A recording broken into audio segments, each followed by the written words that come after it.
What's up, boxing fans? Montero on Rooftops. It's another Ask Me Anything segment for Montero on Boxing.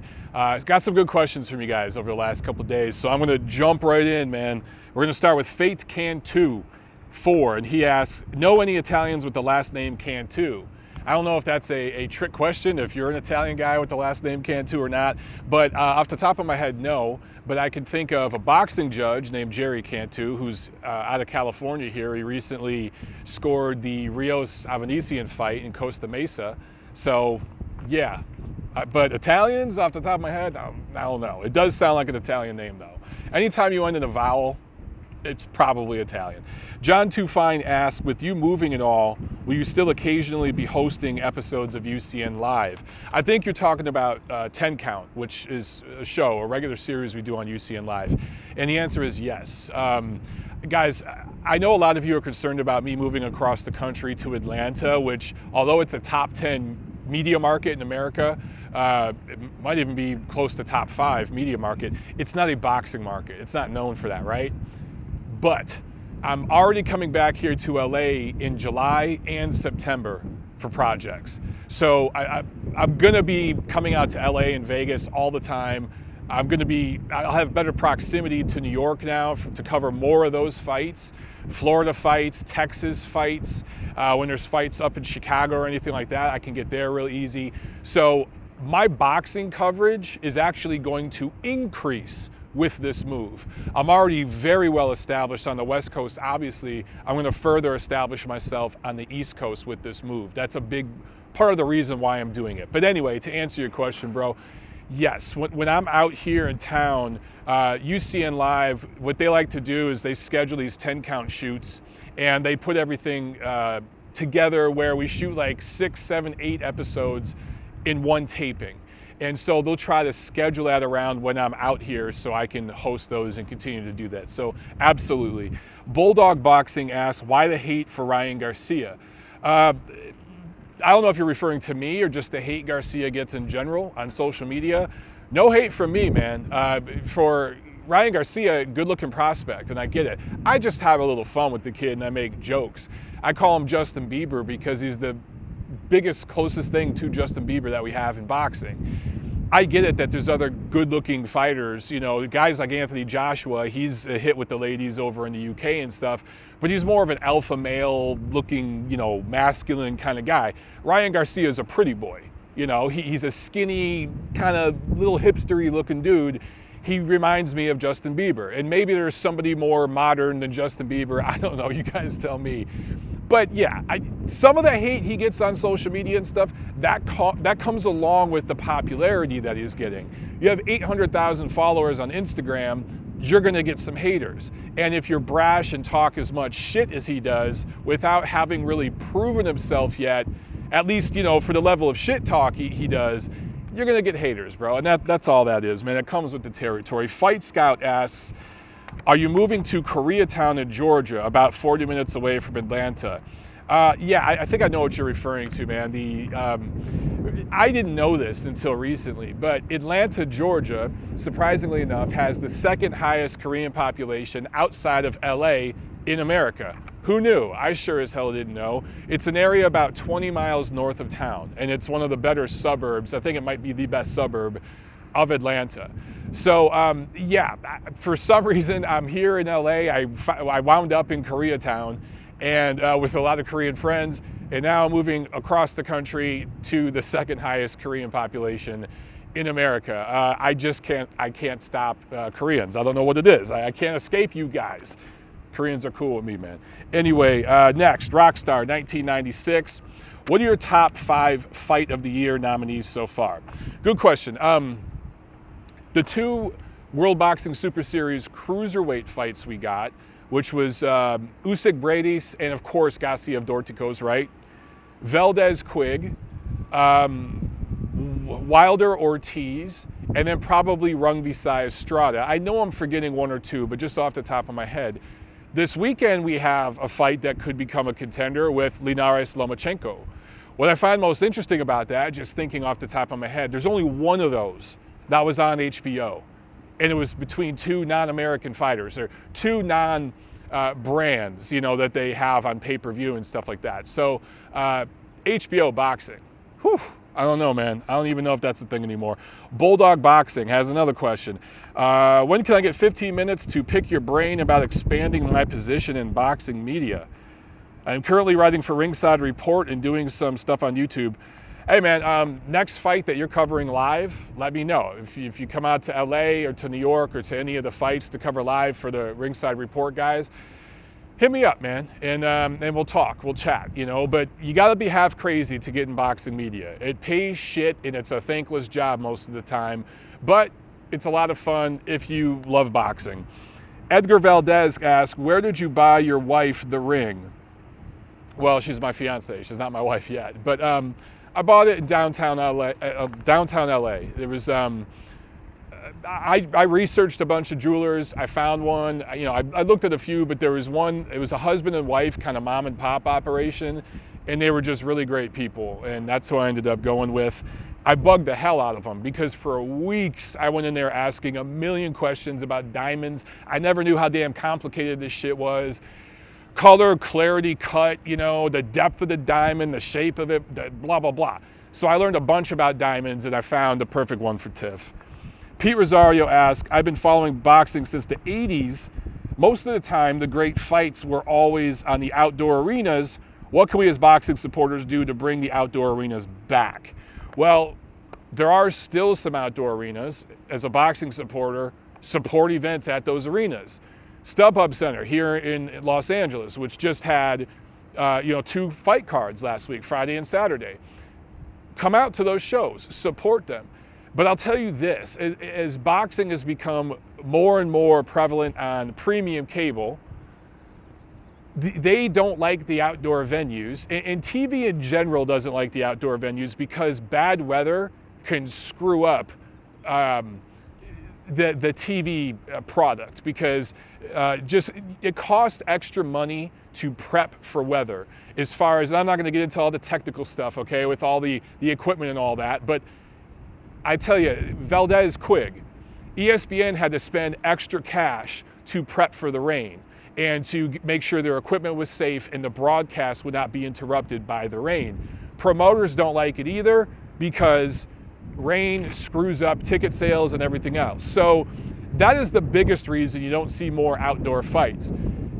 When you do see them, they are in markets like this, more so, you know, in California, Southern California, which is more of a Mediterranean climate, not a lot of rain here, versus, let's say, New York or Florida, where it rains all the freaking time. The big fights, right? Mostly are going to Vegas, but even the ones that go to stadiums, they want a roof over that thing, so absolutely nothing weather-wise will screw it up. And that's down to the promoters and the networks, brother. We're not gonna see the great fights that we had at like venues at like Caesar's Palace and stuff like that anymore. The networks just don't like it. Ko Matsuda asks, do you think the past boxers were really better? Do you think Triple G would accomplish anything from now? Do you think he has to accomplish anything now to ensure his place in the Hall of Fame? I think you're asking. As far as the past boxers, it depends who we're talking about. You know, the one thing about boxing that's different from other sports, we have weight divisions. So you look at the NFL guys. NFL linemen 50 years ago, a 250-pounder was a monster. Hell, 30 years ago, a 250-pounder was a monster. These guys now are 330, these linemen. You just get bigger, right? Look at the tight ends and the receivers now. You look at the pitchers in baseball now. They're 6'6", some of these guys, 6'6", 6'7". They're huge, right? In boxing, we have weight divisions. So we can look at welterweights today and compare them to welterweights of yesteryear. Now, I know you guys will say, well, what about same-day weigh-ins and stuff like that? Yes, that matters. There's some nuance there. But for the most part, we could compare a guy like Sugar Ray Robinson as a welterweight against Sugar Ray Leonard, against Floyd Mayweather, against some of the current guys, right? Errol Spence or whatever. We can make those comparisons because they're all generally around the same size. Do I think that some of the very special fighters back then were every bit as good, if not better, than the special fighters now? Yes, possibly. Again, it depends who we're talking about. But overall, and I know this will be controversial what I'm about to say, it shouldn't be though. Overall, the fighters of today are more skilled, more fundamentally sound, better trained, have better nutrition, last longer, have better health, have more power to their punches, better technique and punching leverage than the fighters of yesteryear. They're more defensively responsible as well. And I could continue going with this. And it's just because the longer a sport goes, the more footage you have to look back upon with the athletes of yesteryear. And you can look at what they did. You can mimic styles. You could take a little bit of this guy, a little bit of that guy, a little bit of that guy, and make your own thing. And that's what the guys do now. It makes for more boring fights more often now than you had before because the guys are more defensively minded. They fight less, there's more money on the line, so you can make the argument that the fights aren't as good, the mentality of the fighters aren't as good, they're not as tough, sure. But skill-wise, pound for pound, fighters now are better than fighters were 20, 40, 60 years ago. There, I said it, I know I'm gonna get shit for it, but that's the reality. And it's like that in every sport. Paulo Andres Vega Pantoya asks, why Georgia? Your boxing coverage, will it get impacted? What about those MOB t-shirts for the TNC heads? Paulo, I talked to you earlier today on Twitter, brother. Again, with Atlanta, yeah, my whole thing is I'm going to be able, my dollar will go longer there. So the money that I'm putting back into MOB and into a studio, I can build a real studio. I can do things there with the podcast I simply cannot do here in Los Angeles unless I want to work full-time with Golden Boy Promotions or move to Las Vegas and work full-time with Top Rank or something like that. And then I would have to answer to them and their agendas, and I don't want to do that shit. I want to do my own thing. Moving to Atlanta is going to give me that capability. And then I'm still going to go to fights and cover them. I'm going to fly out here several times a year. I'm going to fly, hopefully get over to the UK soon, hopefully over to Japan for some of those cards, because my dollar will go further from Atlanta than it does here in LA. This is strategic, this move, guys. I'm not doing this just for Tiffany. Yes, her job opportunity out there is awesome, but we thought long and hard about this because there were other choices of cities we could have went to. Dallas was another top possibility. We chose Atlanta for the strategic reason of being on the East Coast and other things. Trust me, I got a plan, okay? And Atlanta's part of it, at least for now. I won't die in Atlanta though. There's gonna be other moving soon enough, but for now, Atlanta's the plan. Miguel Angel asks, how well do you think the reform for performance-enhancing drugs in boxing will be handled now? Looks like Team Golovkin is really pushing the issue now. Miguel, it's funny you asked that, man. Doug Fisher gave me an assignment for Ring Magazine to write an article about just that very issue, about how the Canelo clenbuterol scandal has changed the state of anti-doping in boxing, if at all, for better or for worse, or if it's just more of the same. I interviewed about 6 or 7 different people and did a ton of research during preparation for that story, learned a hell of a lot about clenbuterol, hair testing, more than I ever knew before, and more than a lot of these hater channels claim to know. So I can't spoil what the article is going to say, okay? Once the next issue of Ring comes out and my article's in there, we could talk more about it, brother. Until then, I have to keep it exclusive to Ring. Jimmy 2 times, he asks, make sure the wind doesn't blow away my paper here. He asks, how influential do you think organized crime is in boxing today, not just in America, but globally? Also, as an Italian American growing up in a working class neighborhood in Detroit, how many of your friends and family are made members of the American Mafia? Okay, organized crime in America is very differently structured than it was before. There was a point, and I'm going back 70, 80 years, where boxing was run out of New York. The New York State Athletic Commission essentially mandated the titles and ran the show.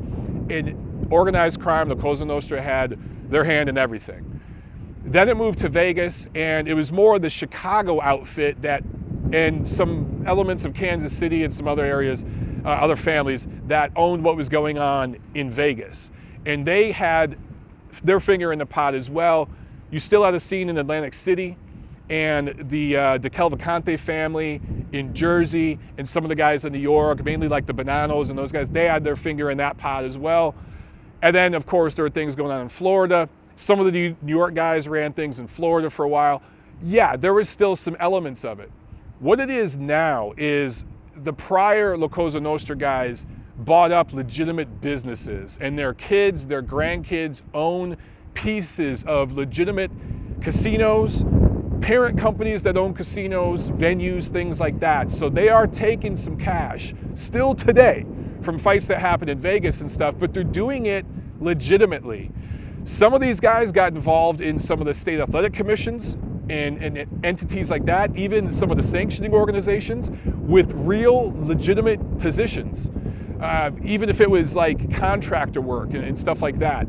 So it's more legitimate now as far as the cut being taken, but the guys who laid the bricks generations ago, their offspring are still involved to a degree here in America, but more in a legitimate business fashion. Now, over in Russia, in Mexico, in places like that, those factions of organized crime have a major, major part in what's going on there, particularly in Russia and other parts of Eastern Europe. Heavy, heavy influence, okay? I'm not gonna go much more into that, but trust me, okay? I've met some of the guys, believe me. As far as my family, there's one major family, well, there's actually two families in Detroit that have kind of co-run things in Detroit. We call it the partnership back home. That's what we call the family. Going way, way back, it was the Purple Gang. I'll tell you guys this much. My mother waited tables at a restaurant owned by a capo. I'm not going to talk about the family or the man's name or anything like that. I don't want to get too personal, but he owned a restaurant. My mother waited tables and was paid under the table, cash. So I think they may have given her like minimum wage on the books for taxes and stuff, but they paid her under the table.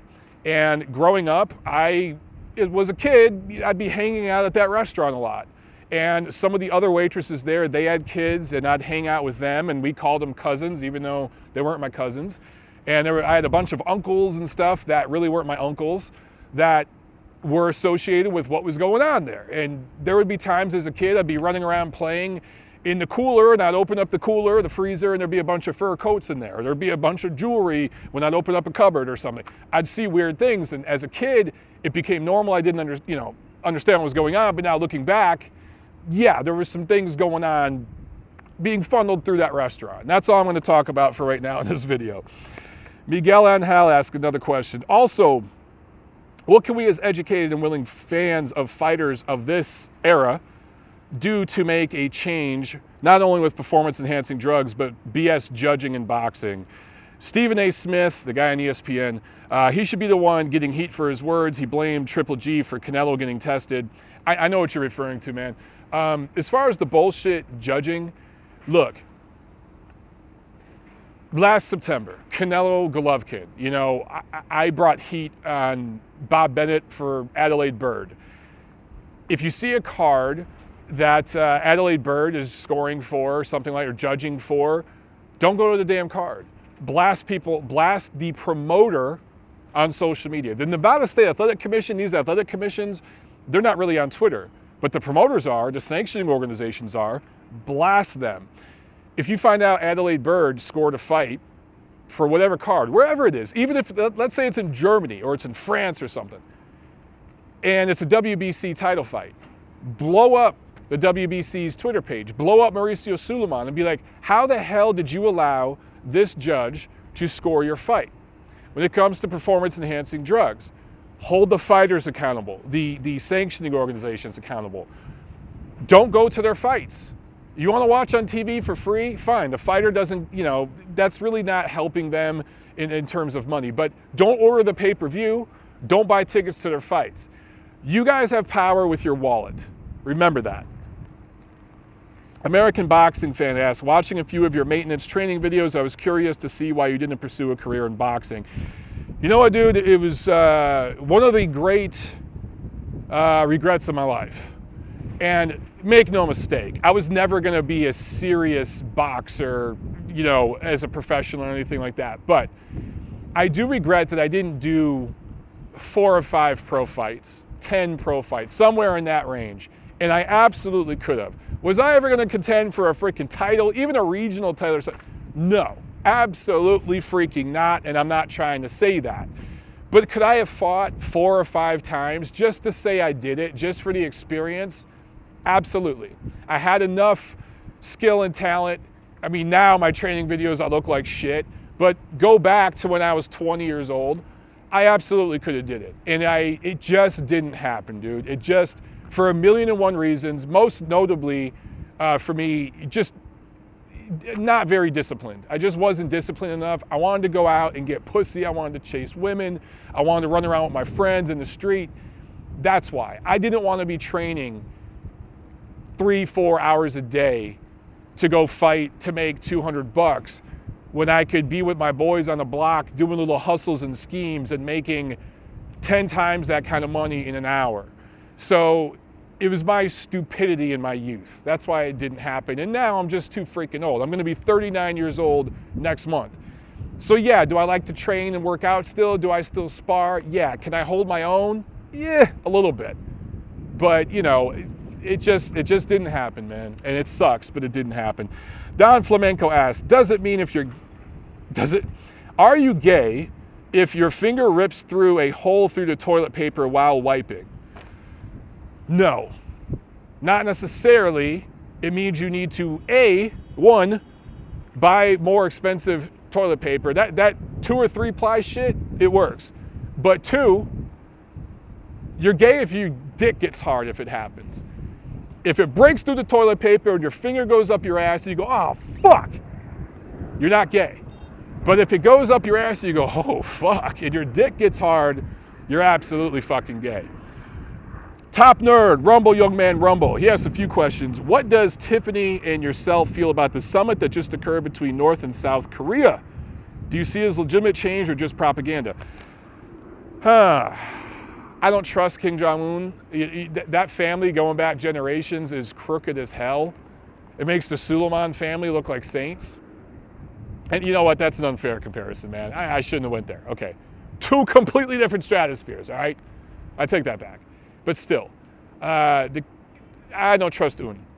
Now, I think, Kim is his last, I don't trust Kim. Is it a step in the right direction? Yes. Could it help the starving, oppressed people of North Korea to some degree with more commerce and things like that? Yes, and that's what I'm hoping for. Do I still trust them up there? No. But it's absolutely a step in the right direction, and it's a major, major accomplishment for American diplomacy, you know, helping put that together and just the whole world.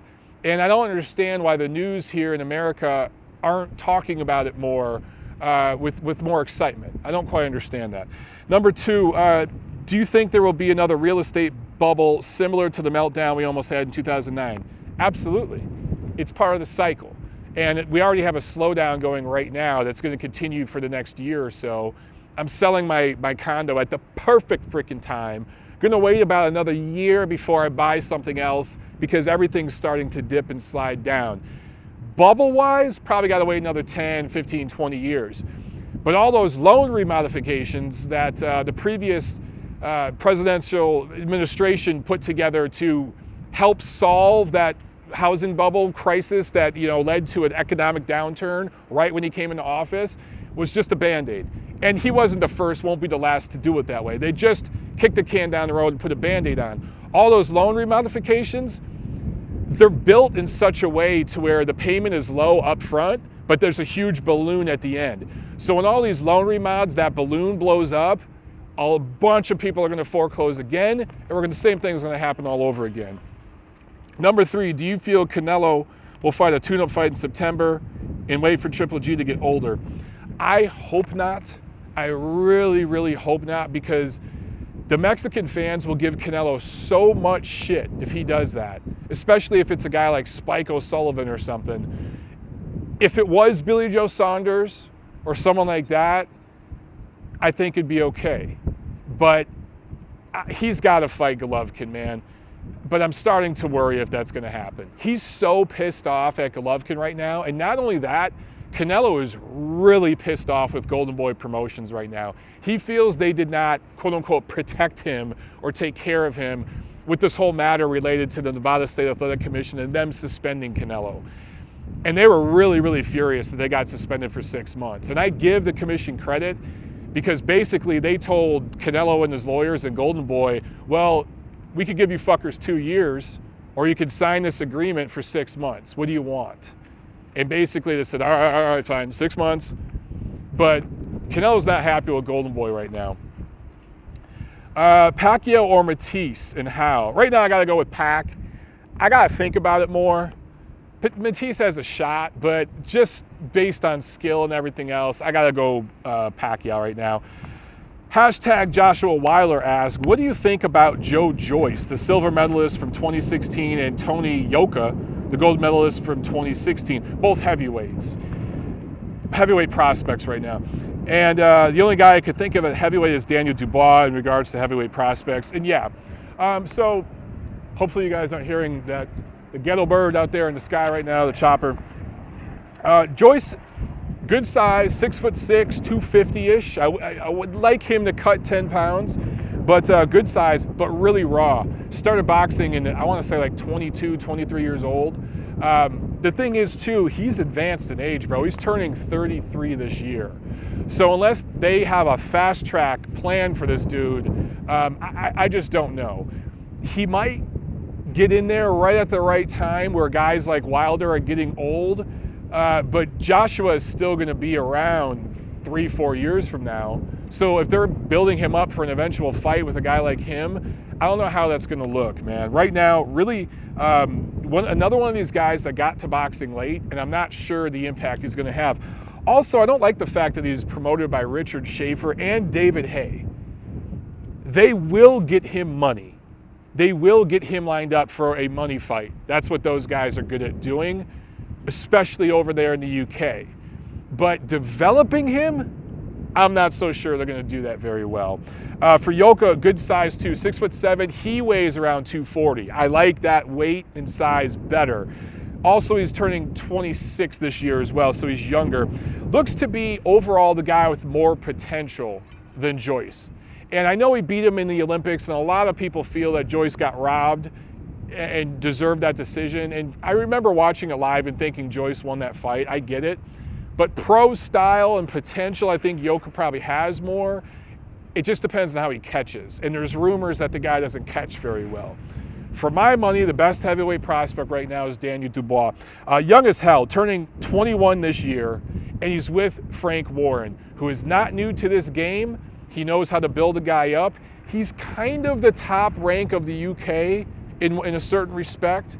So I think he's in better hands, and he's got plenty of time to develop. Very, very raw. Limited amateur career for Dubois. But based on everything I just said, that's the guy I'm looking at right now at heavyweight coming up.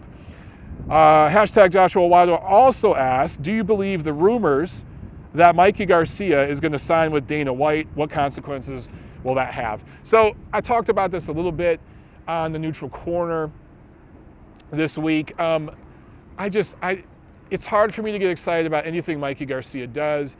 Look, remember when Yoriokas Gamboa signed with 50 Cent? How'd that work out? Gervonta Davis signed with Floyd Mayweather. That's probably Floyd Mayweather's best signing so far. How has that worked out so far? He got a title, worked out okay. It wasn't the disaster that Gamboa 50 Cent was, but is it working out great? I wouldn't say so. Imagine if Gervonta Davis were with an outfit like Top Rank or somebody like that. I think he'd be doing much, much better. Even Eddie Hearn or someone like that.